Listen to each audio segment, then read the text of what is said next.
अक्सर इतिहास के पन्नों में कुछ ऐसी कहानियां दबी रह जाती हैं जो हमें आस्था, संकट और फिर हर मुश्किल से उभरने के गहरे सबक सिखाती हैं। आज की हमारी इस चर्चा में हम अब्दुल्ला इब्न जश के बेहद नाटकीय और प्रेरणादायक जीवन को करीब से समझने वाले हैं। तो चलिए बिना किसी देरी के इस ऐतिहासिक सफर में गोता लगाते हैं। अब इस कहानी को एक बहुत ही दिलचस्प सवाल से खोलते हैं। सोचिए, इस्लाम का सबसे पहला कमांडर कौन था? और उससे भी ज्यादा चौंकाने वाली बात, कोई अपनी ही हार और तबाही की दुआ क्यों मांगेगा? ये एक ऐसे इंसान की कहानी है जिसे एक बहुत बड़ी सैन्य चूक हुई, लेकिन फिर आसमानों से ही उसे माफ भी कर दिया गया। आज के इस विश्लेषण में हम इस पूरे सफर को 4 मुख्य हिस्सों में देखेंगे। पहले उनके शुरुआती कदम, फिर वो विवादित पहला कमांड, उसके बाद उनकी दोषमुक्ति और बद्र का युद्ध, और आखिर में वो रोंगटे खड़े कर देने वाली एक सच्ची दुआ। तो आइए कहानी के पहले हिस्से से शुरू करते हैं, दी अर्ली फोररनर। उनके जीवन के उन शुरुआती सालों को देखते हैं जब उनका विश्वास एकदम चट्टान की तरह मजबूत था। अबू बकर के जरिए उन्होंने बहुत ही शुरुआत में इस्लाम कबूल कर लिया था।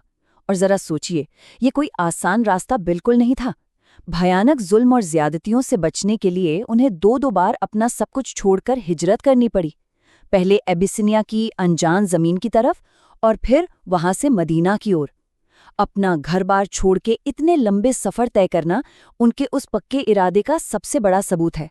और अगर आप उनके पारिवारिक रिश्तों पर नजर डालें तो आप देखेंगे कि वो कोई आम इंसान नहीं थे। वो जहिश के बेटे थे और उनकी माँ उमैमा पैगंबर की मौसी थीं।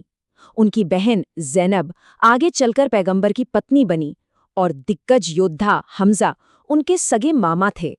ये कुलीन वंशावली उन्हें मदीना के नेतृत्व के बिल्कुल सेंटर में खड़ा करती है, जो आगे चलकर उनकी कहानी को और भी ज्यादा इम्पैक्टफुल बना देती है। लेकिन इतनी मजबूत नींव के बावजूद जल्द ही एक बहुत बड़ी आजमाइश आने वाली थी। अब आते हैं दूसरे हिस्से पर, द कंट्रोवर्शियल फर्स्ट कमांड, जिसने सब कुछ हिलाकर रख दिया। यहाँ एक बहुत ही कमाल का ऐतिहासिक फैक्ट है जो हमें समझना चाहिए। अमीर अल मोमिनीन यानी ईमान वालों का कमांडर। क्या आपको पता है कि ये टाइटल इतिहास में सबसे पहले किसे मिला था? जी हाँ, अब्दुल्ला को। और मजे की बात यह है कि ये कोई राजनीतिक पद के लिए नहीं मिला था, बल्कि भयानक भूख और प्यास जैसी मुश्किलों में उनके गजब के सब्र के लिए दिया गया था। वो इस्लाम के सबसे पहले नियुक्त कमांडर बने।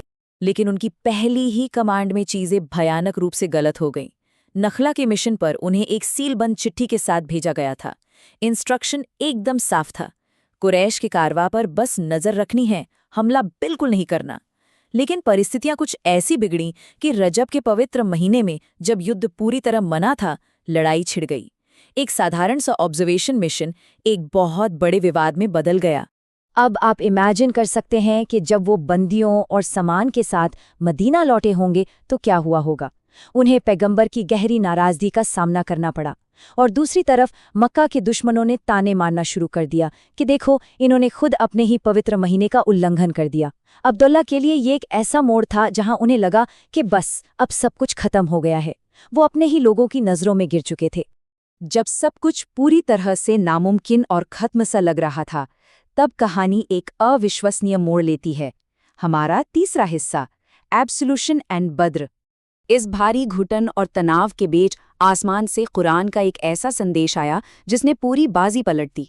इसमें साफ किया गया कि हाँ, पवित्र महीनों में लड़ना वाकई एक अपराध है, लेकिन लोगों को अल्लाह के रास्ते से रोकना और उन्हें प्रताड़ित करके उनके घरों से निकाल बाहर करना उससे भी कहीं बड़ा गुनाह है। इस एक ईश्वरीय फैसले ने अब्दुल्ला के सिर से वो भारी बोझ उतार फेंका और कटघरे में उन मक्का वालों को खड़ा कर दिया जो सालों से जुल्म कर रहे थे। इस फैसले से दोष मुक्त होने के बाद अब्दुल्ला के भीतर मानो एक नई आग लग गई। उन्होंने इस्लाम की सबसे अहम जंग बद्र के युद्ध में अपनी जान लड़ा दी। वहां उनके अदम्य साहस ने उनके पिछली सारी गलतियों को धो डाला, और एक लेजेंडरी वेटरन के रूप में उनका नाम इतिहास में हमेशा के लिए अमर कर दिया। और अब हम पहुंचते हैं इस सफर के सबसे मार्मिक और आखिरी पड़ाव पर, चौथा हिस्सा, एक सच्ची और अंतिम प्रार्थना। उहद के भीषण युद्ध से ठीक पहले का ये वाकया देखिए, जो 2 महान योद्धाओं की प्रार्थनाओं का अंतर दिखाता है। एक तरफ साद इब्न अबी वक्कास थे, जिन्होंने दुआ की कि वो एक बहुत ही मजबूत दुश्मन को हराएं और फिर शहादत पाएं, एकदम हीरो वाली मौत। लेकिन अब्दुल्ला ने जो मांगा वो रोंगटे खड़े करने वाला था। उन्होंने खुदा से दुआ की कि उन्हें मार दिया जाए, उनके शरीर के टुकड़े कर दिए जाएं, ताकि जब खुदा उनसे पूछे कि तुम्हारे साथ ऐसा क्यों हुआ, तो वो फक्र से कह सकें कि ये सब सिर्फ और सिर्फ आपके और पैगंबर के लिए था। जरा सोचिए, अपनी ही ऐसी तबाही की दुआ मांगने के लिए इंसान के अंदर कैसा और कितना गहरा ईमान होना चाहिए। और इतिहास गवाह है कि उनकी ये प्रार्थना अक्षरशः पूरी हुई।